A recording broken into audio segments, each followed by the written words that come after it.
We're live here at the station of decapitation without your head. I'm Nasty Neal, and I'm joined by the returning Toby Poser and John Adams.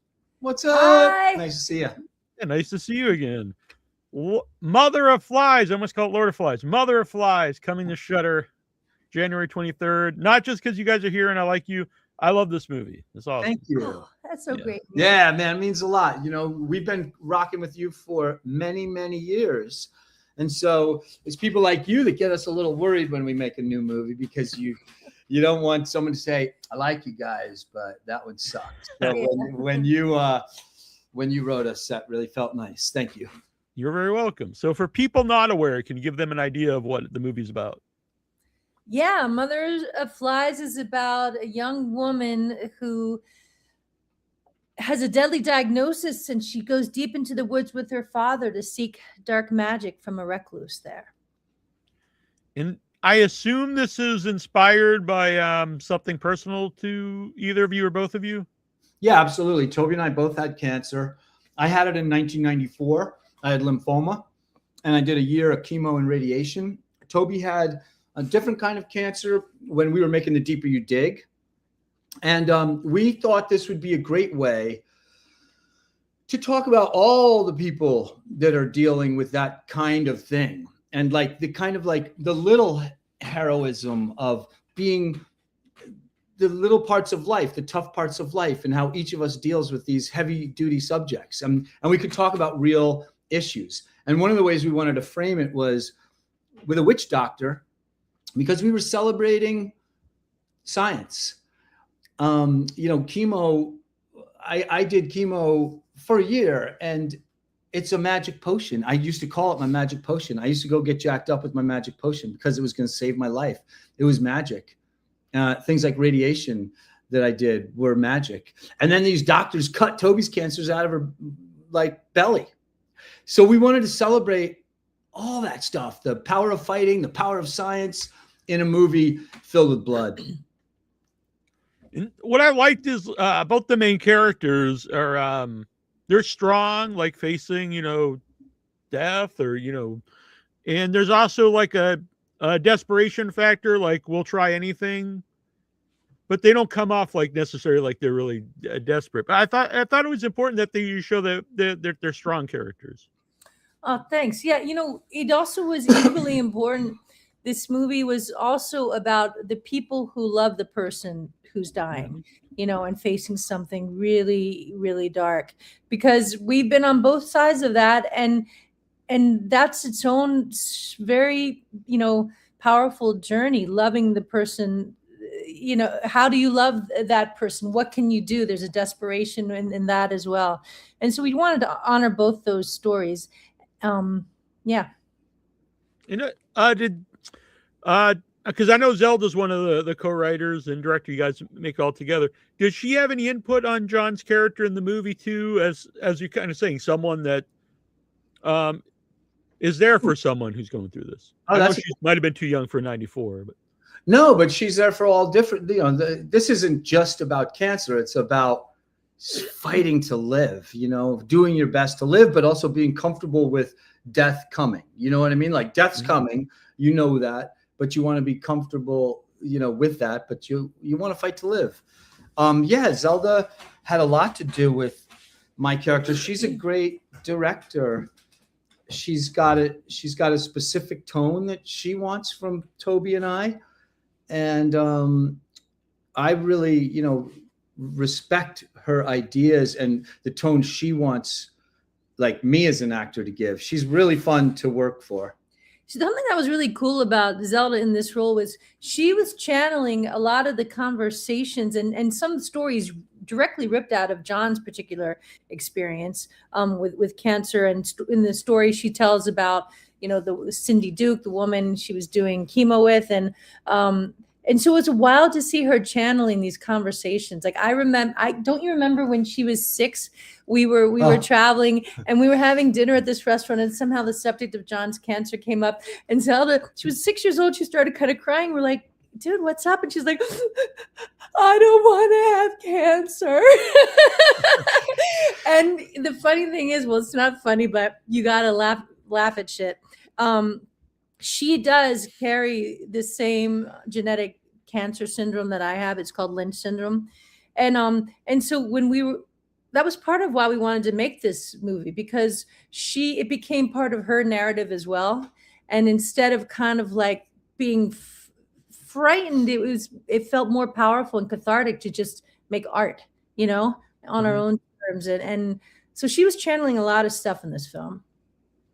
Yeah, I found it. I was really connected to the story because I didn't have cancer, but I had a lot of life-threatening things the last 10 years or so. I had part of my colon removed and a lot of near-death experience. And there was one point, and it's always hard for me to explain to somebody. I was bleeding out. The ambulance came and took me, and I knew I was dying, but I was like, I was not afraid. I was completely calm, and I was just, I accepted it. And a lot of people don't understand that, but I don't know. There was a lot of that in the movie. Like her character, like accepted, maybe more so than John's character. Like this is, this is the end. Oh, without a doubt. So I found something really interesting the day I had a big lump on my neck. They cut it out, and I had to wait 4 days for them to tell me whether it was just a benign lump or a cancer. And when they called me, two things happened. The doctor said, "Hey, is anybody with you?" And when he said that, I knew I was fucked. And then he said, "Yeah, you have cancer. You have lymphoma." And it was like I got the wind knocked out of me. I couldn't speak for a second.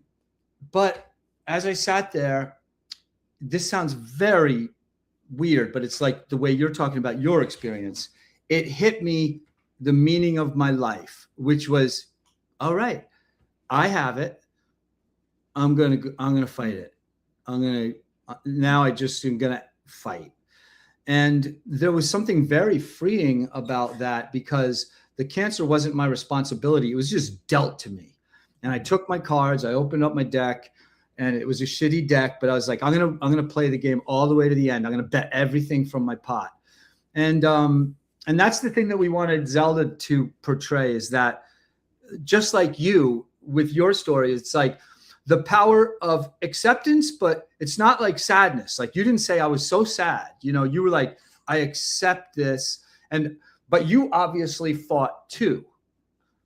It's even hard for me to say that because people are like, well, how did you know you're dying if you're not dead now? But at the time, there was, in my head, I just knew that was it. And you were. Yeah. But you got in an ambulance, you saw a witch doctor. Exactly. And that's what this movie is about, is your story, my story, Toby's story, our parents' story. It's everybody has this story, and it's got so many interesting facets to talk about, that this was a perfect venue to talk to the horror community about something that we all go through. Well, I think because I've talked to a lot of different horror fans on the show and people who love horror, who make horror, and people have said that like horror movies are a way to like face death, without actually facing death in reality, and it can help people through that. So, this is kind of a perfect movie for that idea. Thank you. Yeah, absolutely. And on the subject of necromancy, and we love kind of coming up with our own witchy mythologies and, dark lore. And that's like the most fun. And when you're thinking about a necromancer whose currency is death and how she manipulates it, it was the perfect opportunity, because, what is a tumor but a death device, And so you've got this woman, Solvig, who's very intimate. That's her medicine, that's her hospital, is nature.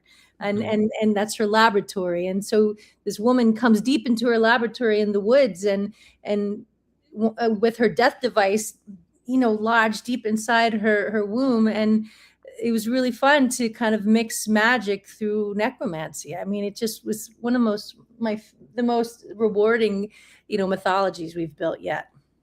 Yeah, and I want to say, we talk about like the meaning of the movie, but there's also some great horror in the movie. And the opening scene, like right away, I was like, oh, this is something I'm going to be into.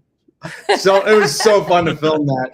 Took a while to build that whole set, but it was really fun. It was just like, basically, it was all the leftovers and all the pieces of all the movies that we've made, just glued together and built up, and blood and paint poured all over them, and then Toby just rocking it. And I love the witch and the lore behind it, like you're saying, because there's sometimes I think in witch movies they rely too much on it just being grotesque, or the other way, just like it's very seductive and the temptation. But I like that you show both sides of that character, where there's a lot of grotesque images, but there's also like you see why Zelda's character would be tempted to be there.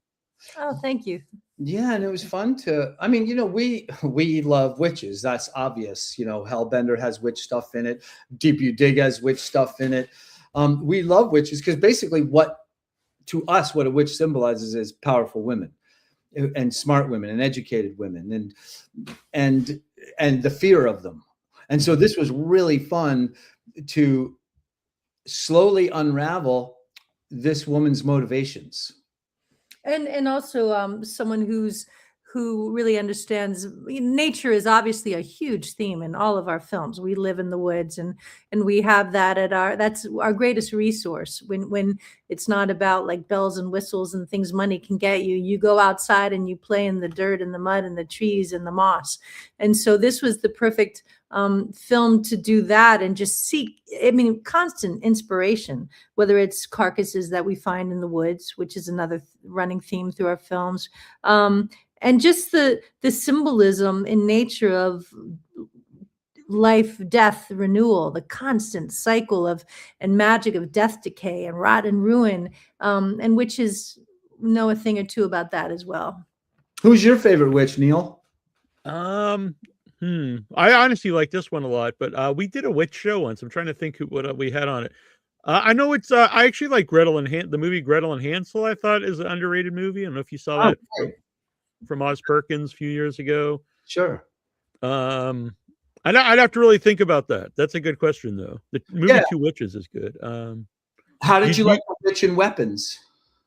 I am in the minority. I'm not a huge fan of Weapons. I know most people love the movie. I was not a huge fan, but she's cool. Honestly, that's a cool character. I'm not really. I don't think the way the movie was made worked for me so much about the separate stories and stuff. But she's definitely a standout of that movie. Yeah, she was incredible. I mean, because they kind of use the classic witch thing and they succeed. She's, at least so far, she's just this evil, bad, all bad. Yeah, that's true too. She's completely evil. And I think your witch, it's a little more, nebulous if it's completely necessarily evil or not. I actually love the Wizard of Oz witch. I think. And the old, what's the old, the one with the apple? It's one of the original Disney animated movies. Oh, well, those are really cool. Yeah. Yeah. Those are really cool. I mean, witches are just really neat. I think as I've grown older, I used to really, actually, if there was anything I really feared when I was a young kid, it was witches, because I kind of believed in them. I thought my grandma was a witch. But as I've grown older, I've really realized that, witches are maybe the most interesting mythic figures because they really were tortured and killed. And they really were real women that really did have knowledge and maybe just stepped out of line, and they were the real punk rockers. And so it's really fun to keep mining that world of powerful ladies. I really like the witch in Pumpkinhead. I haven't seen that.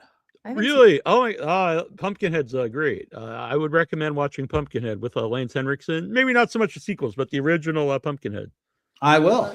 That's great. I have something that really informed my feeling about witches was in the little Lancaster, Pennsylvania suburb where I grew up, which used to be all just Amish farmland. And then I was in one of quick. That's actually where my family's originally from. That's where my grandparents are from.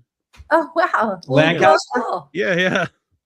It was a great place to grow up. And I lived in one of these just suburban neighborhoods that wiped out the farmland. But there was this farm that still existed on the cusp of it. And nobody would go up this dark hill to the one, non-modern looking house, this old farmhouse, because they said a witch lived there. And so one Halloween, my friend and I, we must have been 8. And back then you would just go by yourself, on Halloween. And this is the 70s. And we said, we're going to go up there. And we kind of went up there. We were scared shitless. We knocked on the door. This old Mennonite woman opened the door, and she was so surprised because no one had ever come to her house for Halloween. And she invited us in, and we went in, and we I love the story. Yeah. and she made us hot milk and homemade granola bars. And, you know, I was just like, this isn't a witch. And if it is, I like it. Yeah, You I know? want to be a witch. Yeah. It really made me think at age 7 or 8, like, wait a minute. This witch thing might just be like, you know, fallacy. Yeah. The Mennonites. This is off topic, sort of. But yeah, my grandparents and my great grandparents owned a butcher shop, and then they would trade with the Mennonites, like for produce, and they would trade them meat for. And that's how they lived back then. That's awesome. Mennonites That's beautiful. are great. Yeah. We had a good friend. Yeah. Yeah. For whatever reason, there's a lot of Mennonites in Boston. Because they're a little more advanced. They take or not necessarily advanced, but they're fine. Little. They'll use technology, so they'll take buses into Boston, and they're also very they're like not anti-gay lesbian or anything. They're like pro people's rights. They're very interesting people. That's cool. That's great. Yeah. Agreed. I mean, I remember the big. Oh, sorry, we're getting way off. That's all right. This huge bust in Lancaster because they had one of the biggest drug operations in the Mennonite community. Remember that? It was really great, you know, because no one was looking there. Yeah, right. Like it was like a big deal. Well, they're good farmers. And Toby, who would be your favorite witch on film? Well, I do love the movie Robert Eggers' The Witch. Mm-hmm. I really am a huge fan of that film. But let me see, my favorite witch. Man, it's funny. You think I would know right off the top of my head. Well, it is the witch because you always are talking. I know, about but sometimes I often. But something though I say about that film is sometimes I'm frustrated by the duality of like the old witch having to be the seductive witch. Like sometimes I like kind of a separation where I feel like the old witch should just be powerful enough. Why does she always have to be the seductive young one? So I am kind of a bitch about that with that movie. I'm a witch bitch. But I do love the old witch in Robert Eggers' The Witch when she's, you know, crunching that baby and slathering it up. I think it's just horrible and wonderful, and I love it. And then you see the silhouette kind of flying, you know. Yeah, that was cool. Greasing up the spoon. So yeah, the broom. That is my favorite witch, the old one. Yeah. And I think that's a good practical advice, and not lathering up a baby if you're a witch. But the about before, like you guys live in the woods, and I actually bring you guys up sometimes to people who want to make a movie, and it's use what you have. So like, don't write a movie about a castle if you don't have access to a castle. That's right. Yeah. And that's something that we're really thankful again about the horror viewer is they're into the woods. Mm-hmm. You know, they're into mushrooms and spiders and plants and salamanders and storms. So it really, cinematically and storytelling wise, it's great to live in the Catskill Mountains where we are, because they are stark and they are beautiful, but also a little on the brutal side. Mm-hmm. So like for the house and like the location, do you have that in mind before you're writing it? Like, we can use this specific location. Yeah, without a doubt. And in this film, the house is actually our house. Oh, it is. Oh, cool. Is our house, but Trey, our wonderful effects wizard, he comes in and he's so good at painting and compositing in like the trees and the trunks. Same thing with the interior. We use the interior of a barn, John's sister's barn, and we just carried up the bark siding from all these trees. And then John would kind of nail them in or place them into the wall. And then Trey would come in and put the little roots underneath it to make it seamless. Yeah, his stuff looks amazing in all your movies, but he really went all out. Everything looked awesome in thanks. In Motherflies. He'll love to hear that. And I agree with you. I love his work. He's just, first of all, he's just a wonderful human to work with. He's such a positive person, but he loves horror and he loves the challenge of trying to just keep getting better. I love him so much. He's so, and the decay in this movie that he, Mhm. that yeah. he's working with is just off the charts. It's just the most gorgeous thing. I think I need to blow that up into a poster. The one shot. Yeah. Oh, yeah. That one shot is in the amazing. That's roots. one that Toby wanted when she's under the tree, kind of telling, like, I don't know if you know, she's kind of wrapped into the roots. Mhm. We're giving spoilers away, but Trey really, like, we told him what we wanted. He told us how to set Toby up, how to film as much as possible from, I had to climb a tree and film down, but when he sent us that one, we went back and forth a couple of times. It was just, I love it so much. It's one of my favorite things he's ever done. Let's see. Bev Morda from Willow is another good witch. It's, All right. Yeah. If I missed any here, you guys let me know. And the three witches from the classic Macbeth. Oh, there. I got it. Okay, thank you for that reminder.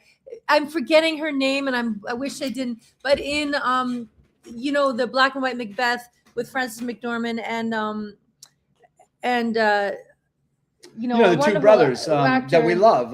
Denzel Washington plays Macbeth. But the witch in that, who's the one, and kind of like mitosis, she kind of grows into the three witches. First of all, Macbeth is my favorite play. When I homeschooled my kids, I made them read it every year. And so, yes, that's it. Thank you. That's my favorite witch times 3. This a question about that homeschooling and having them read it every year. If you read something like that every year, like as you're becoming older, do you see different things in it? Like each, as you get older, I know just the movies I watch as I get older, I see different things in them. It's a good question. I think for me, I know I do, because I was in the play. I played Lady Macbeth when I was 22 and at a Shakespeare festival, and then reading it with the kids and any kind of movie iteration of it. I always see something new. I mean, the language is gorgeous. That play in particular is so wonderful because it's so dark. It's easy to follow as far as Shakespeare goes. Ghosts, witches, blood, death, vengeance. It's just, yeah. What about you? Do you You know what? I've actually I may have read it in school, but I've seen the different films, so I should actually read it. Or reread it. I gotta say, I rewatched Hereditary, and I saw so much stuff that I hadn't seen the first time, and it was great to rewatch it. Zelda and I watched it together, and we just kept stopping and being like, "Oh my god!" There was a lot of things that maybe when I walked out the first time, I had a lot of questions about, and I realized that all the answers are there, and I love that. I love when people like filmmakers answer the questions. They're not just cutting corners. And that was really fun about Hereditary. Yeah, and it's not necessarily spilled out for you. It's not hitting you over the head. It's you have to think about it. That's right. And that's I know that they use the term elevated horror, which I think is kind of off-putting to people, but we have had a lot of really cool horror movies in the There's not an elevator in the whole thing. I don't understand. No, there isn't. Exactly. That's so weird. Yeah. Well, who's actually really witchy, warlocky, is John.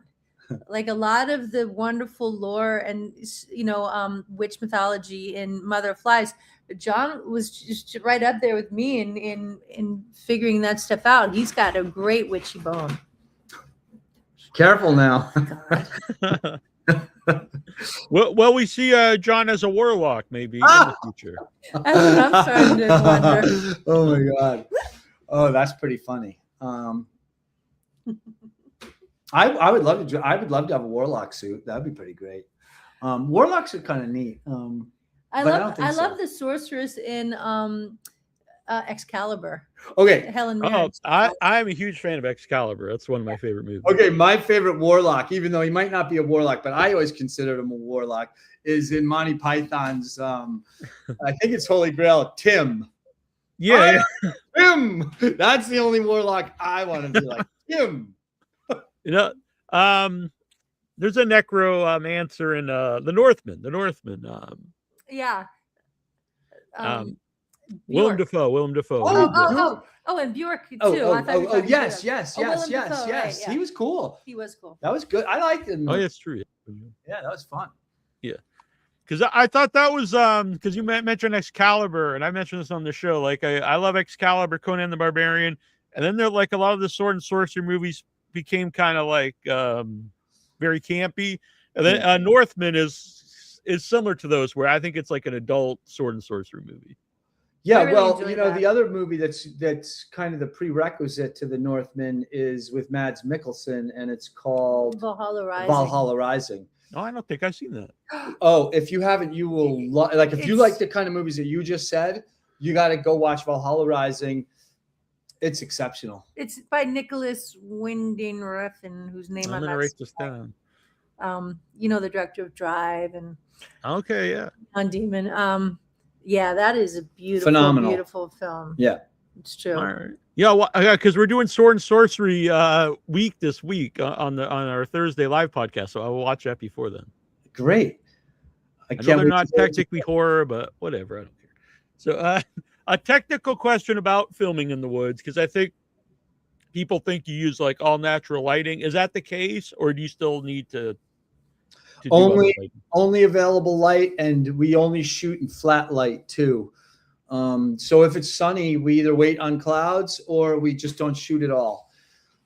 We find that the tone of the look is just really gorgeous. It's also easier to kind of manipulate color wise and contrast wise the way we like it. When you have bright sunlight, the lights and the darks are too far apart. So when you mess with one, you blow out the other. Or so we only shoot in flat light, and we never use any. Once in a while, we'll use like a lamp light, like if there's a lamp in the room, but we never set up lights for shoots. Like, yeah, there are a couple of night scenes, and we just have the car headlights are on. The cars in the scene to kind of like offer some lights. That's our way of kind of like cheating that. And the flashlights, like sometimes you got to be like pretend that you're shining on the flashlight on what the audience is looking at, but kind of shoot it a little up across your face. So and that's really fun because flashlights and headlights are already horrific for some reason. Maybe it's because we're used to them. Yeah, I remember as a kid we used to tell ghost stories, and you'd have the flashlight in your face. Yeah, because it does. I think the shadows are like exaggerated. Exactly. Yeah, I think I mean, I love many, many, many Hollywood movies, but one of the things that I do have a little bit of a hard time with them is that everything's very lit. Like there's no roughness or punk to a lot of bigger movies because there's a bunch of, they really light stuff. And so I like the fact that a lot of things on independent movies have strange, primitive lighting.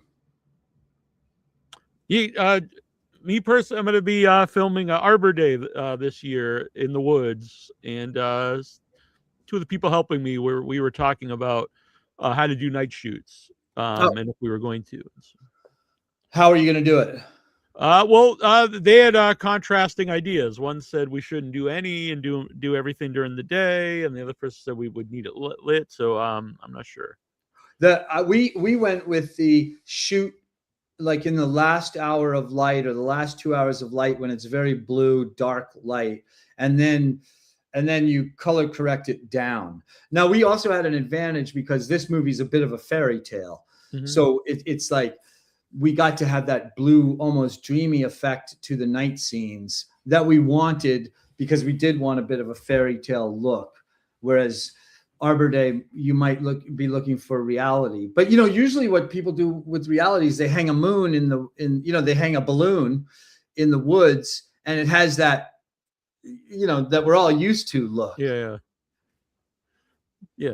So, another thing is maybe not even for this because you said you want like the fairy tale look, but does that affect shooting? Like, okay, so like we want everything to look the same if you didn't finish one scene in one day.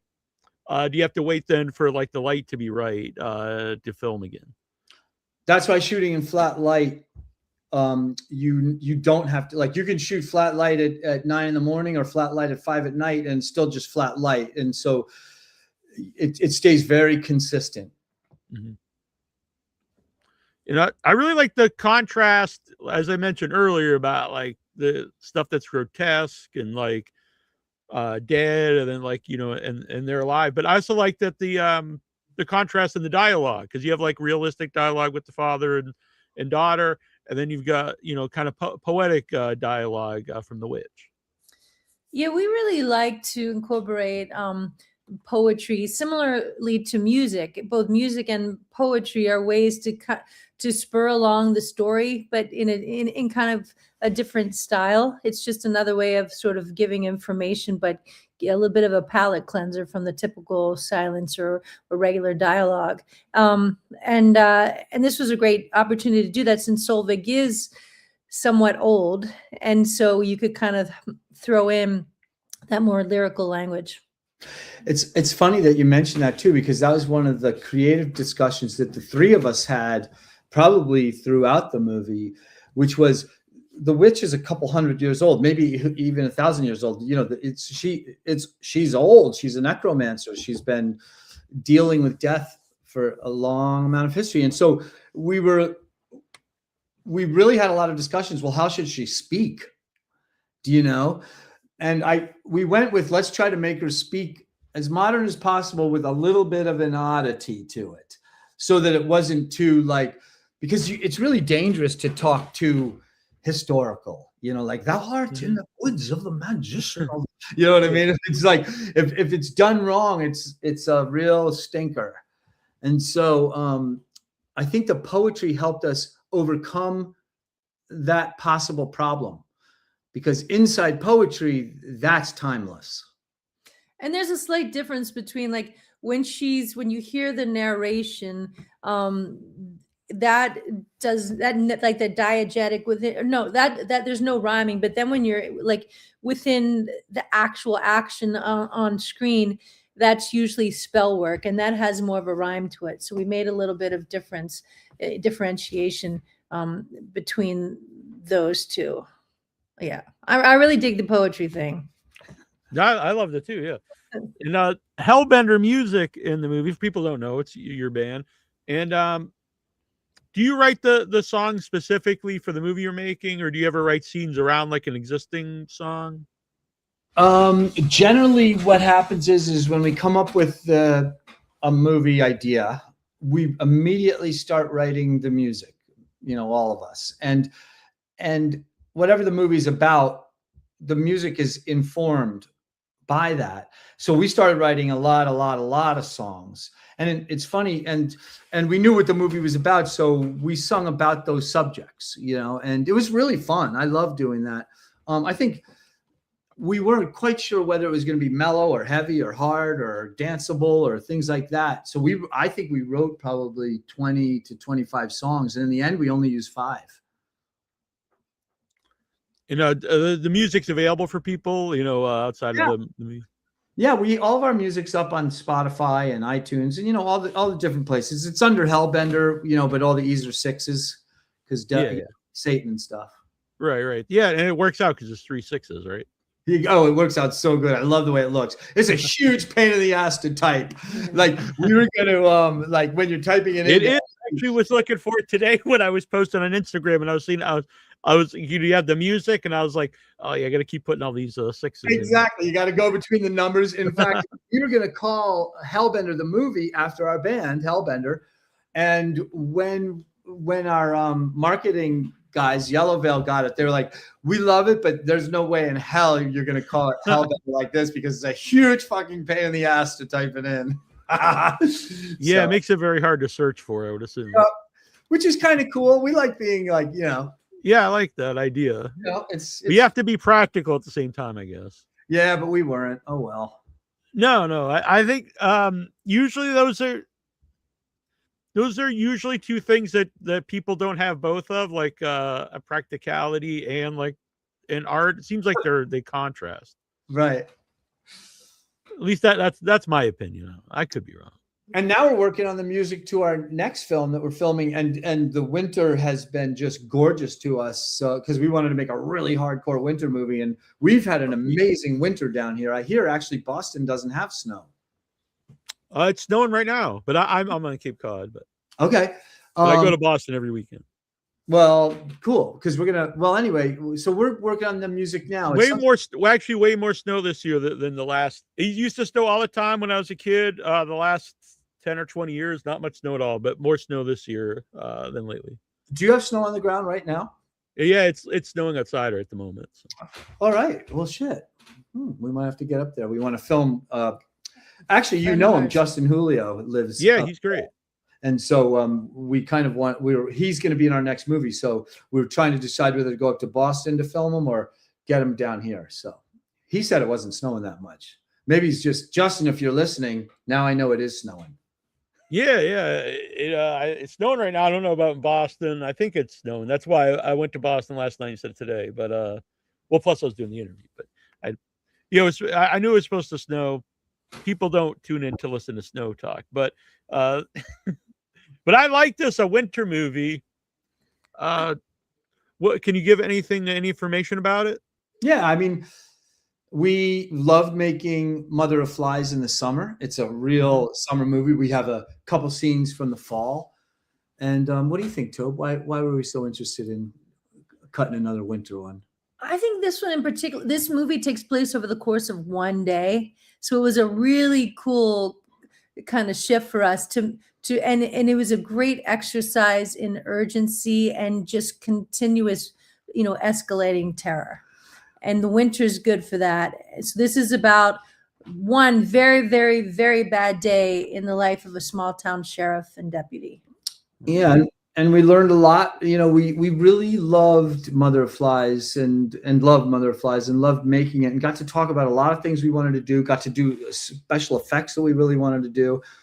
And now we have other things that we want to do. And so in one sense, the film that we're working on right now is almost a polar opposite of Mother of Flies. And so it's exciting. It's just keeping things really fun. So you're always like a little kid, Oh, and there's a really cool it's a very local cast, but we have one actress who is a dear friend of mine, and you'll know her work. Her name's Judith Roberts. She's the ventriloquist. Yeah, I've had her on the show. She's amazing. Yeah. Was she in your intro? Was she? If not, I should change that up because there's been so many cool guests. I think she might have been. I saw her with you once at some pictures you had at one of the protests. Was she? Yes, yeah. She and she's 91 years old. And she's amazing. That was 90. Went to this protest with me in the streets of New York. She's just she's a force. I love her. She plays my mom in one really, really long, crucial. Brutal scene, yeah. Wonderful scene, and I'm so stoked. I'm very excited about this. Yeah, she's awesome, and I could definitely see you guys working together. I like the idea of her playing your mom too. Yeah, they were great together. They had great energy because they're friends. So it's like, you can't substitute real friendship. Yeah. And do you have any favorite snow movies that take place in the winter or the snow? Yeah, I mean, The Thing. I mean, yeah, that's the top one that came to my mind. But yeah, that's the masterpiece. Fargo, another masterpiece. I thought that Black Phone 2 did really well. I did too. Some people didn't like it. I thought that was great, and I really love how they the dream stuff's done in film. It has the film grain to it. Yeah, and you do feel like a sense of cold while you're watching the movie. I loved it. A movie that I love that takes place in the winter. A lot of it's inside, but I love The Black Coat's Daughter. That's a favorite film of mine. And that one, the isolation, the kids left, at the school. It's just a super wintry, weird film. The Revenant too was really fun. It captured real cold, brutal winter really well. Winter's just gorgeous on film, and it brings with it a kind of brutality, but what's nice about winter is it's clean, but brutal. Larry Fessenden's The Wendigo is a good winter movie. I love Larry Fessenden in general, but yeah, that's really I think that's an underrated movie, honestly. Yeah, I like. What's your favorite winter movie? The Thing is hard. It's hard to not say The Thing. I honestly, to go back to when we were talking about stuff that means something different to you when you get older. That's when I was a kid, I just loved The Thing for all the crazy, monsters. And then now you watch it, I would kind of think it's a perfect movie because like Yeah. the cast is so it's got great acting, it's got the monsters, and all the monsters actually seem otherworldly. It's not just like a guy in a suit, like it's some really weird stuff. Yeah, it is perfect. Hateful Eight, I guess, yeah, has a similar feel to the Thing. Also, the isolation, like Toby mentioned. I agree, and a good soundtrack. Like they did, like we actually went to see the sound designers do a talk about how they did the wind and the door and all the kind of everything and the chains and the hanging, and that was kind of just really interesting. That was when we were just starting making movies, so it was fun to hear somebody from Hollywood talk about the art of sound and how to create sound. Actually, all the wind was made out of some special keyboard. It wasn't even real wind. Interesting. I always thought that would be a good documentary about sounds, because even some weird stuff like people stabbing oranges or something to give like a weird sound to something. Yeah, I love that. Yeah, The Shining's obviously. Oh yeah, that's I can't believe one. I forgot about The Shining. I know it's blasphemy to say anything's better than the book or whatever, but I do think the ending of The Shining is better than the ending of the book version. What happens in the book? So not to spoil this, 50-year-old book, but the he's redeemed at the end. Oh wow! And it's interesting. I mean, he like rips out of his body and doesn't kill the kids, but there's none of the stuff of him, freezing outside. But I think that the visual of him frozen outside is, pretty amazing. But Neal, what do you think about the difference between also another King story, like The Mist, the book and the movie? I think the movie's better. I agree. And King actually even says that because the ending of The Mist, the movie, it's so bleak and it's like heartbreaking. It's perfect. It is. It's perfect. Yeah. And then if you have ever seen the black and white version, because they were originally going to release in black and white, but like they didn't want to, so the Blu-ray has both versions, and it gives it like a 50 sci-fi feel. I'll bet. That's cool. Which it's cool. Yeah. Although I think the color version of the end works better because then like it's more emotional, I think. But yeah, I agree. The Mist ending is better. There's a few books, not too many, but there's a few film versions I think are better. Jaws is the film is way better. The Godfather, and Planet of the Apes. Those are three. Oh, wow, cool! I love Planet of the Apes. Yeah, I read the book recently. I was like, man, they made this great movie after this. I don't know. It's not. That's wild. Yeah, it's not great. The book. I mean, I don't know. Maybe it was at the time. Maybe it's kind of outdated now. I don't want to shit on Planet of the Apes for fans of the book out there. Have you ever thought of doing that though? Is there any books like you would like to do a movie version of? I'm almost done doing the like novella length version of Hellbender, and my goal is to do that for all of our films, to have like a novelization. And then I also originally Hellbender was going to be a very different film pre-pandemic, and we have a really, really great. I loved the idea for that, so I think I'll. If I feel good about the Hellbender book, I'll probably do a young adult version, like a YA version of what was going to be the original Hellbender. So it'll be different from what we shot. Yeah. I would do the only I'm not a good reader, and I had to read this book. Like I suck at reading, but audiobooks. That's what I listen to. I listen to audiobooks all the time. I did read a book, and it was called Welcome to Hard Times, and it was by E.L. Doctorow, and it was a super brutal Western. And I would do something like that. Like I liked it because I remember it was very dark, a real humanly dark story, and it was dirty. And I think I would do Welcome to Hard Times. Have you ever read Welcome to Hard Times? No. No. Do you know the book Welcome to Hard Times? No. Okay. Yeah, it's really mean. What would you do, Neal, if you were to write Man, I'd have to really think about that because I guess I've been flying through a lot of audiobooks.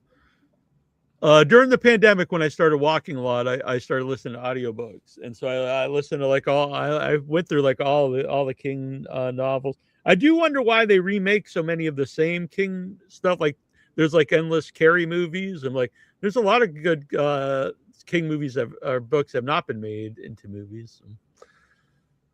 I was surprised. I was surprised that they finally did The Long Walk, because I always thought that would be really hard to do a film version of. But I Did thought you they like really it? did. Did you like it? Yeah, I liked it a lot. I don't know if you, I liked it a lot too. I really liked It was really fun. All those actors just acted their butts off, and I guess the crew worked their butt off too, because it's hard to shoot in motion. Yeah, because you got to think about they're literally walking the whole time and talking, which seems like, oh, that's not a big deal, but as if you're doing like take after take. And the sound guys, every sound girls, sound guys, whoever. And to keep it interesting, because Yeah. it's a very dialogue driven story. Yep, I liked it. They changed the ending a little bit, but I think you still get like the gist of the book ending's a little more nebulous what happens, but I think that's easier to do in a book than it is, in a film version. Right. Do you get into? I've been enjoying some of Joe Hill's books. I just started listening to King Sorrow. I'm not listening to that bit, and I also like that they do a lot of shared universe between the two of them. There's like Stephen King and Joe Hill. Some of their characters mix in their novels, which I think is really that's good. great. I didn't realize that. Yeah. That's cool. Yeah, there was they made the TV show Nosferatu. So that character is also in the sequel to The Shining, Dr. Sleep. Okay. Oh, that's weird. Oh, wow. Because I read Nosferatu, but I didn't realize that. I've only seen Dr. Sleep. Yeah. Okay. Cool. Okay. I like the book a lot better than the movie. The movie I liked, but it's kind of a weird combination of a sequel to The Shining, the movie, and also a film version of the book. And like, there's a lot of contrast between the two, so it's kind of a little odd, I thought. But it was still cool though. It worked. Yeah, it was fun. It had a great, terrible, sacrilegious kill. That boy getting killed. That was pretty. Yeah. Oh yeah. 100%. Yeah. I will think of something that I would like, a book I've read and that I think I would like to make into a movie, and I will get back to you on that. But I'd have to think about it. But it's a good question. I was just in a movie. Jeremiah Kipp, who's a really great director and a really great guy, and if you ever get a chance to talk to him, if you haven't, he just did. These days it seems like the thing to do is video games. We're all watching movies that coming from video games, and he just shot The Mortuary Assistant, and it's coming out soon on Shudder. And I got to play a fun role in it, and it was really cool and neat. And we just saw the trailer recently, and it looks fantastic. Looks great. Yeah, I think that's really funny you brought that up, because I shared the trailer in my Facebook group, and I didn't realize you were in it, and I didn't realize Jeremiah made it, who I know, and then he was like, "Oh, thanks for sharing this." I was like, "Oh shit, this is his movie." Yeah. Well, what was fun was the writer was there. The guy who invented the game was there, because it's his story and it's from his mind and his heart. And it was really interesting to hear him talk, because he's talking about, bringing the humanity to this video game. And this is his chance to do it. Like he said, there's a lot of humanity in the video game in the first place, but it's like to make a movie, he could really explore the emotions of all the characters that are in it and why they're who they are and what happened. And it was really very cool. I really enjoyed the whole experience. Yeah.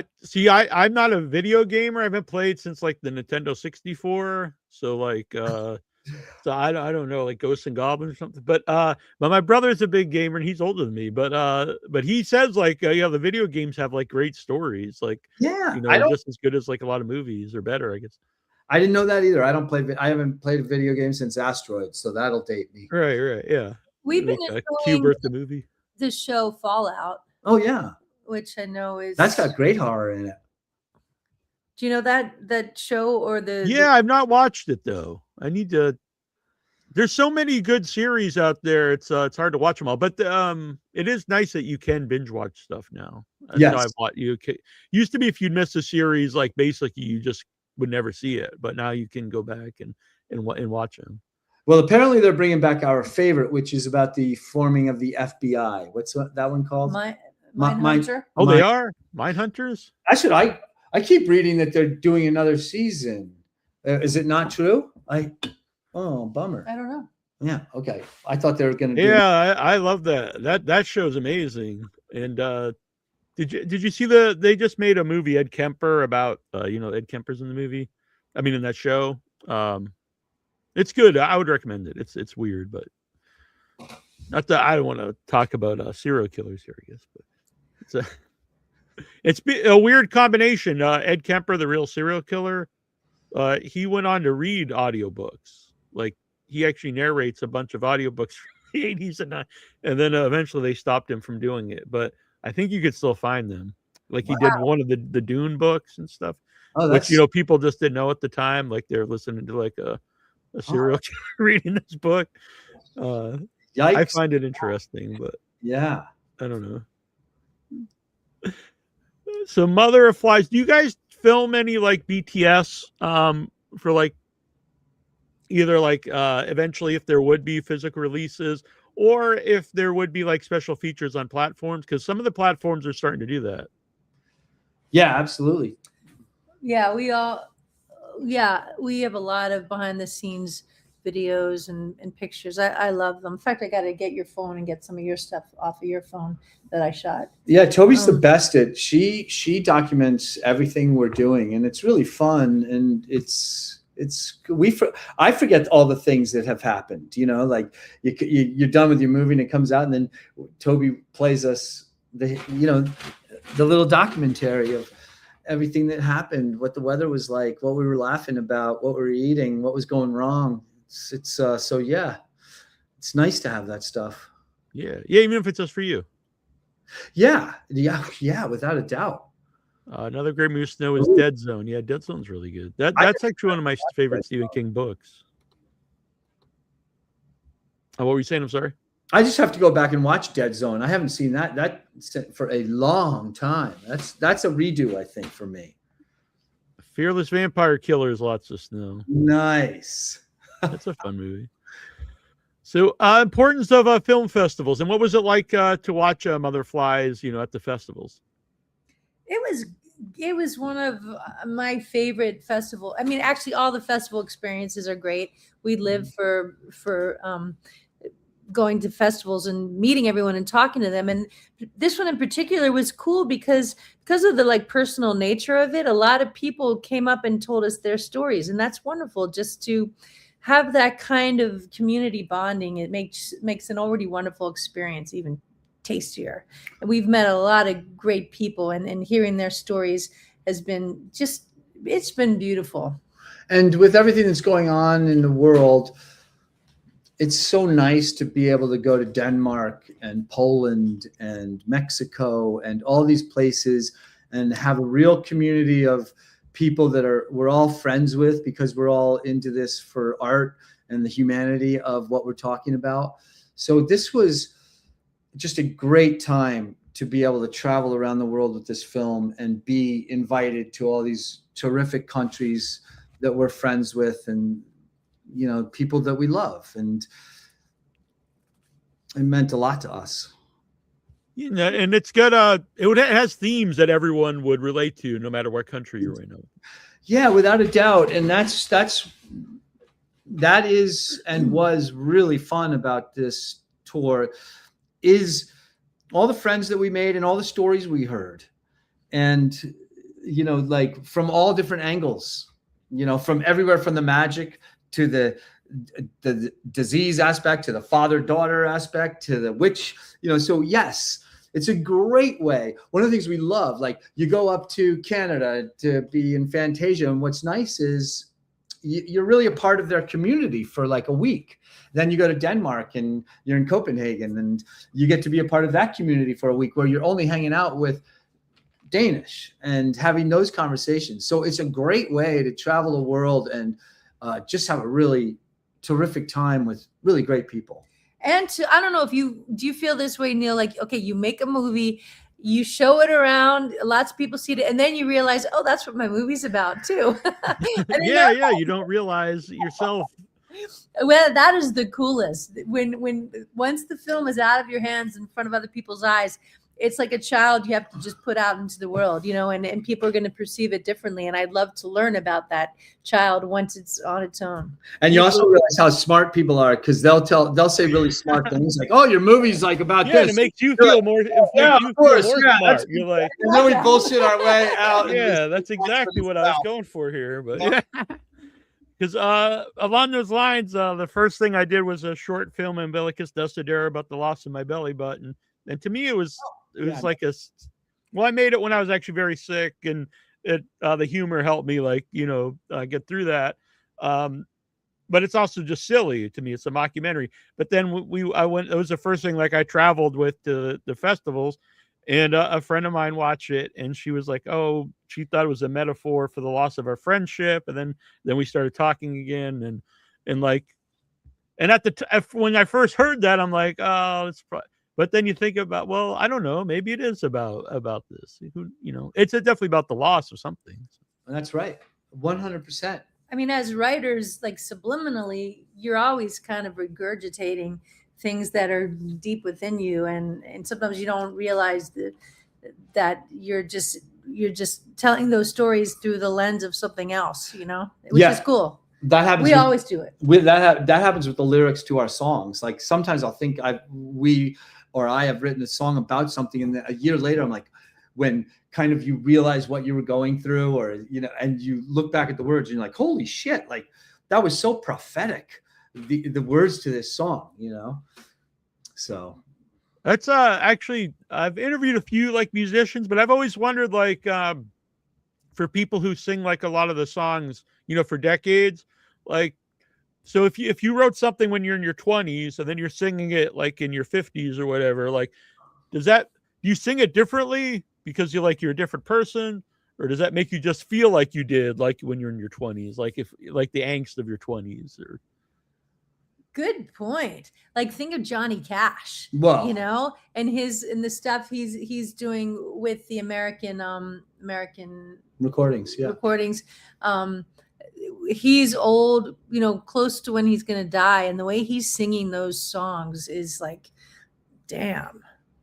Yeah, well, he's someone who kept evolving, and that's an example of evolving. I don't know if the Stones sing Brown Sugar and still thinking of Tina Turner, or what, it's or whether they've come up with a new idea. But I think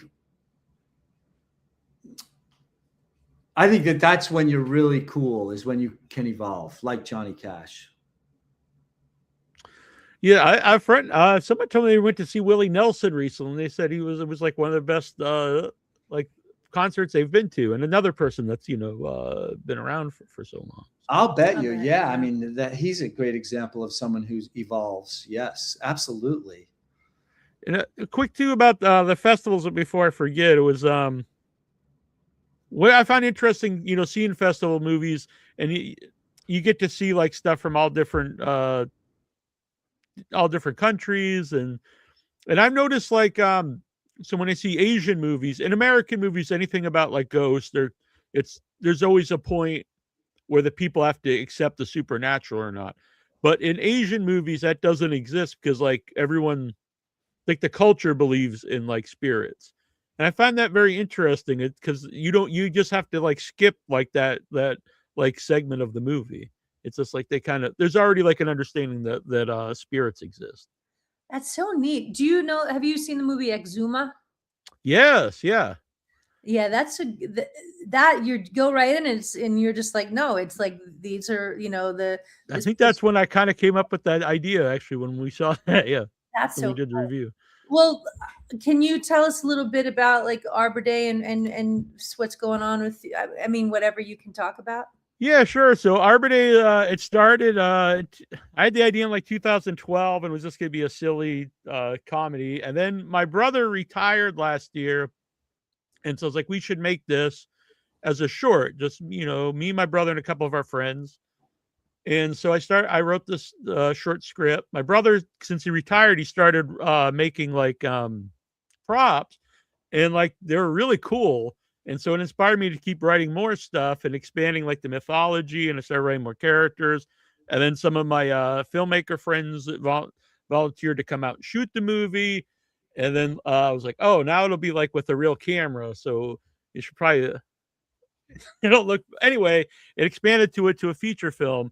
And so it's about a cult. So it's sort of, how like a lot of our holidays are been co-opted from like old pagan holidays.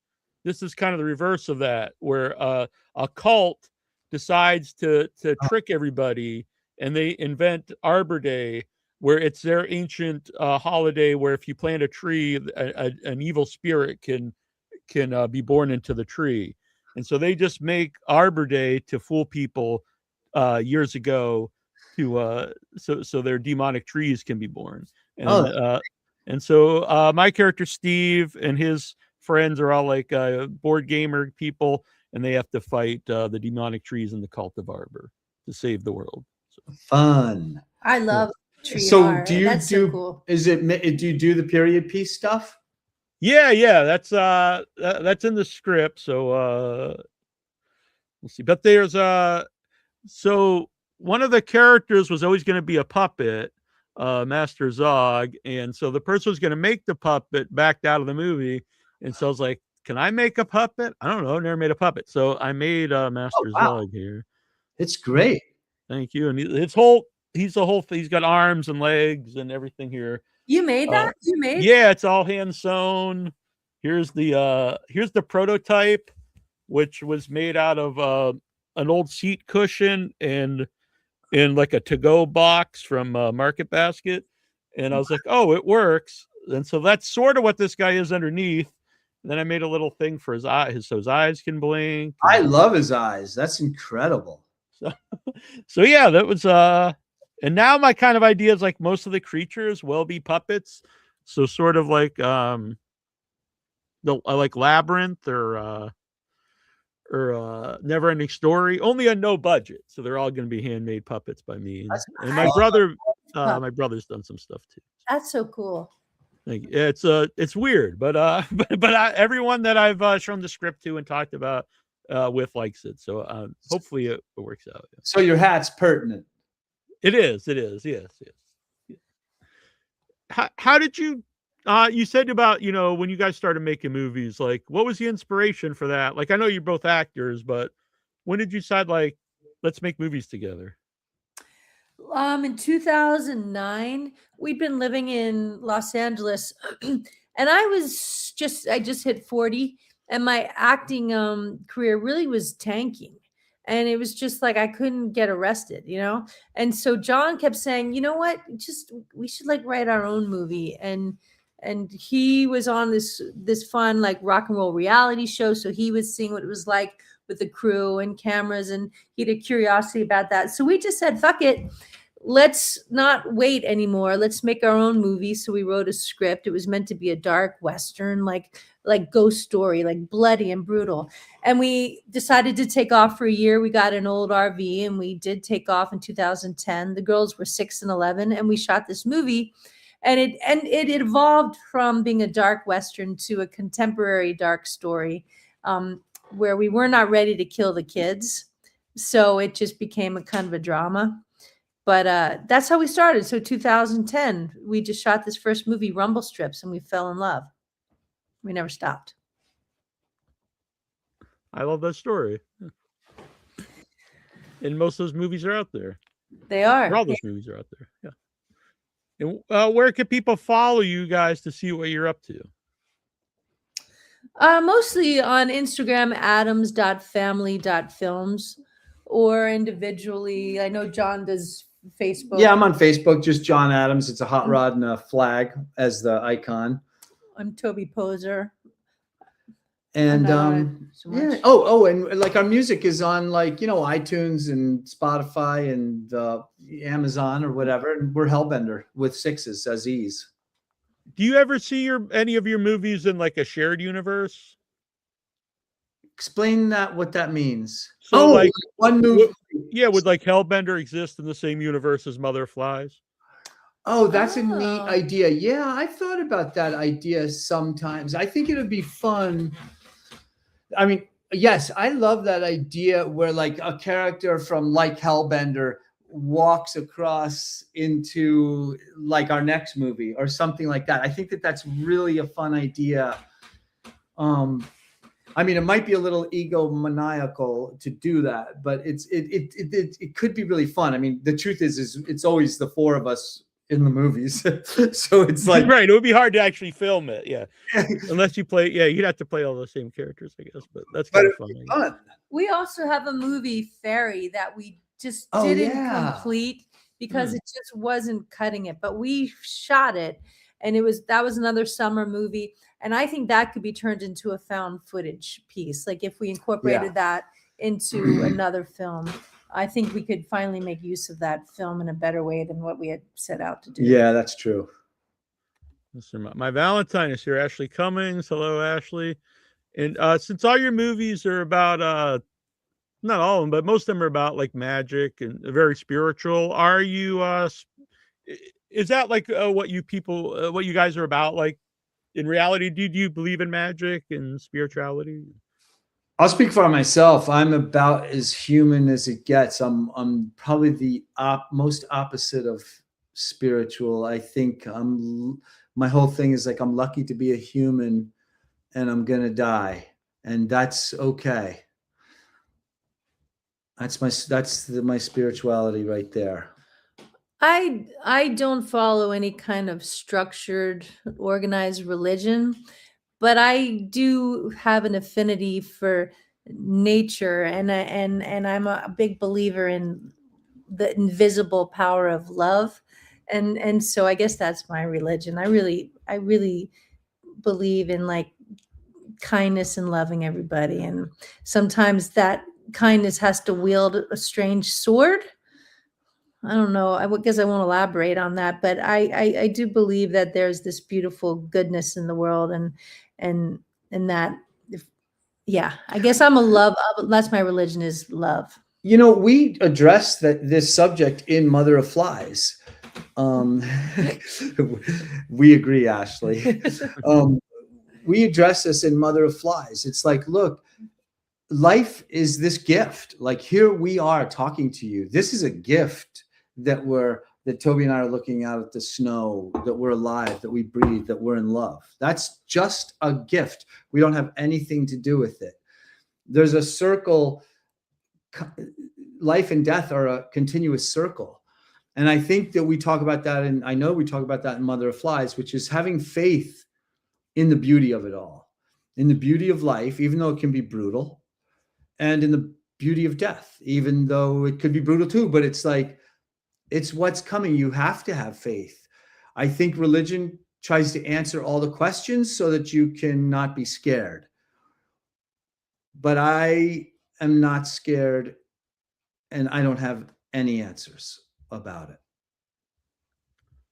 Yeah, that's as I talked about earlier when I was because I'm not a religious guy at all either, and when I thought, as I said earlier, is near-death experiences, and I came to I was just accepted it, and it's like kind of all those things you're saying. It was just like it's hard to even explain, but like I don't think of another world, another life, or anything like that. But the mystery, I think the mystery is sexy. I'm all about I like bow to the mystery, and I don't want to know all the answers, because if you know the answers, what is there to look forward to? There's nothing, or there's something. I won't know until I get there, or don't. But I love mystery. And then, after that experience, I really had the different mindset to be like, while I'm here, I know I'm not here forever, to enjoy myself and be with people that I love being with, and to do stuff I love to do. Yeah, exactly. And to respect everybody else that's standing around, and that's the other thing, is just respecting everyone and what they want to do. If they're not hurting you, you're good. Yeah. Very well said. And thank you for the $1.99, Ashley. All right. Well, Mother of Flies, I loved it. And again, not just because you're both here. It works as a horror movie. and I connected to the movie. A lot of great images, both grotesque and just cool, and the music's awesome. So, and everyone in it's very good. All three of you, all four of you, and yeah, I thought it was great. It was on my list. We did a top 13 of the year last week, and it was on my list. Does it maybe it's technically a 2026 movie, but it made my best of 2025. That's beautiful. Thank you. That means the world to us. You're someone who we really respect and admire, and that's an incredible compliment. Thank you. Yeah, and we love talking to you. This is fun. You're so much fun, and you always you never know where the conversation is going to go, but that's what's so great, because it feels so natural and spontaneous, and you're so smart and knowledgeable and cool, and it's really fun to talk to you. And I love your story. You have an incredible story. You've kind of referred to it a couple times. I'm sure all your listeners know your evolution, and it's a great story. It's a story of like what you say, real love, real power, real lust for life. It's really cool. Thank you. I appreciate that. And I agree. I'm great. No, I agree. I love talking to you. I like both of you. Yeah. That's why you have to keep making movies so you can keep coming back on. We're working on it. But and if you'd ever want to do just a show about something else, I kind of like this idea of a show about books that should become movies or something along that line. Or songs that should become movies. All right. I have a couple songs. Like I actually groove on songs that could become movies. So I could do that. Yeah, since you have, all right. We'll think of some ideas. That idea. That's a dumb idea. I like the idea. Like your idea. I get it. I kind of like the idea if it's maybe it's not even one thing. It's just other media that a film version would work. Seeds of movies. It could be a poem. It could be anything. It could be a comic book. That's cool too. That's really cool. Yeah. Could be a Hungry Hippos, the board game. Whatever. All right. That'd be good. I like it. All right. Well, this has been fun, and we'll talk to you both soon. Peace, thanks, everybody. Neal. Hey, break the lens with Arbor Day. I can't wait. Me too. Thank you. I appreciate that. All right. Good night. Thanks everyone for watching. Thanks for the $1.99, Ashley.